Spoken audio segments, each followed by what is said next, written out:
recebo nos estúdios do J mais ABC o ex-esportista Dan Robinson. Boa noite, Dan, seja muito bem-vindo. Boa noite, obrigado. Muito obrigado pela sua presença. Obrigado, eu agradeço. Agora, Dan, os rios continuam cada vez mais poluídos, a população jogando cada vez mais entulhos e nessa época do ano, às vésperas aí do verão, isso se torna muito prejudicial, não é mesmo?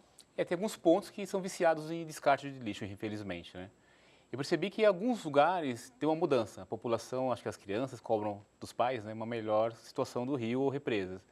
Em alguns pontos eu vi que deu uma melhora, mas no geral ainda tem muito trabalho pela frente. Agora, Dan, você pode explicar para a gente, assim, rapidamente, para que todos que nos assistem de casa entendam qual é o seu papel, o que você faz? Eu sou quase um fiscal das águas, né? Então eu entro com caiaque no rio ou represa. Esse caiaque é equipado com várias sondas e sonares. Então eu vou navegando alguns pontos determinados do rio, né, ou represa, e vou praticamente mapeando aquela condição, aquele corpo hídrico.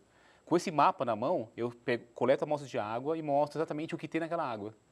E quais parâmetros você utiliza para analisar essas amostras? São bastantes. Nos últimos anos a gente mudou de 2 parâmetros, hoje já são 14 já. Oxigênio, temperatura, pH, condutividade, coisas técnicas, né?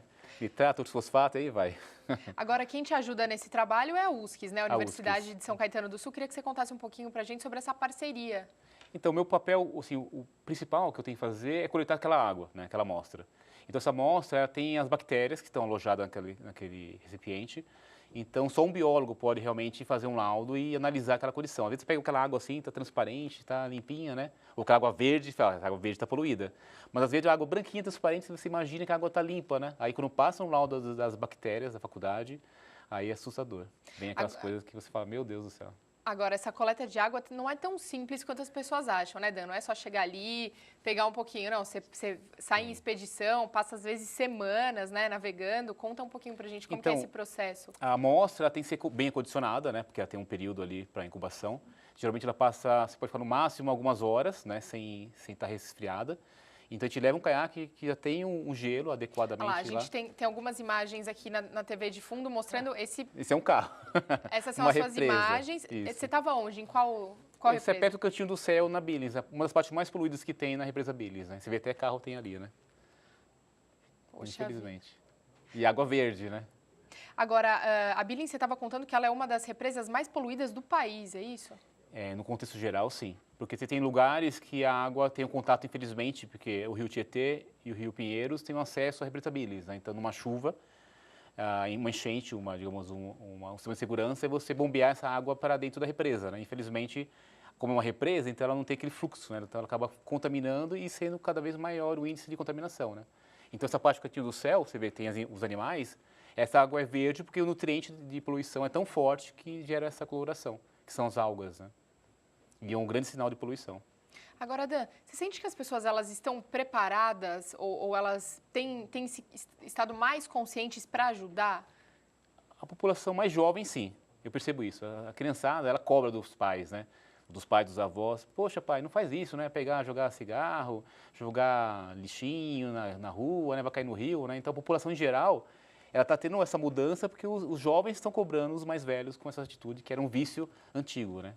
Antigamente o lixo era destinado aos rios e córregos, né?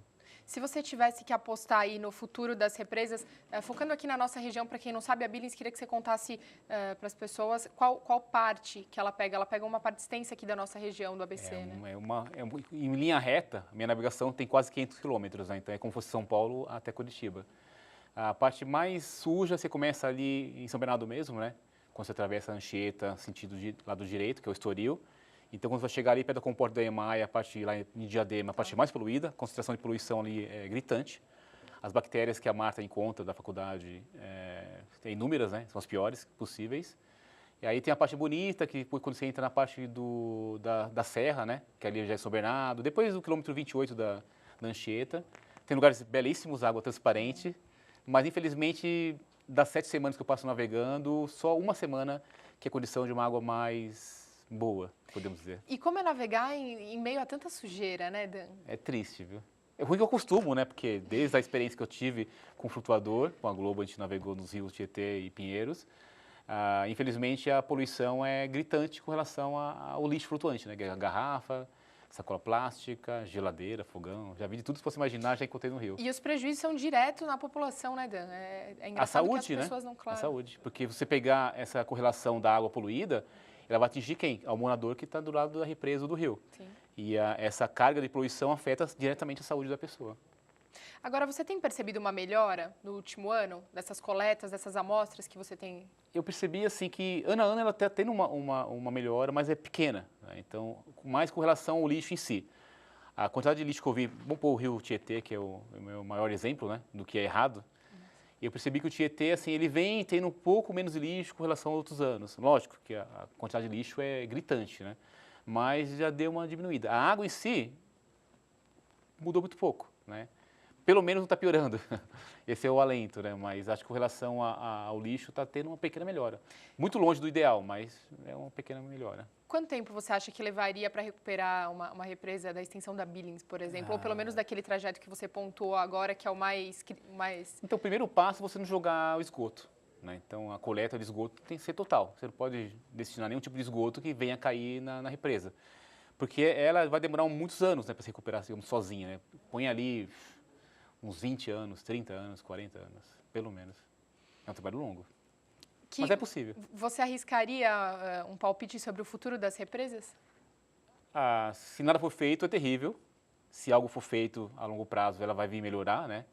Com 10, com 15 anos já tem uma pequena mudança. Mas o primeiro passo é coletar o esgoto, não tem muito segredo, né? Então, quanto mais você tentar esconder essa sujeira embaixo do tapete, não adianta. Então, você tem que coletar o esgoto e tratar. É o primeiro passo. Depois, o segundo passo, a recuperação, né? Que pode demorar 10, 15, 20 anos. Então, fica aí uma dica não só para a população, mas principalmente para os poderes públicos. Agora que a gente está entrando numa nova gestão aqui nas 7 cidades, fica uma dica, tem né, que puxar a orelha de todo mundo, viu? Tá Pegar certo. o pessoal da cascuda e puxar a orelha de todo mundo. Porque não pode ser feito isso, né? Esse descaso, né? A gente tem que cuidar do meio ambiente, Precisa, é a vida, viu? A água é vida, não tem outro jeito. Sem dúvida. Dan, muito obrigada, foi um prazer Obrigado. recebê-lo. Dan Robinson, eco-esportista. Uma boa noite. Boa noite para você também. Obrigado.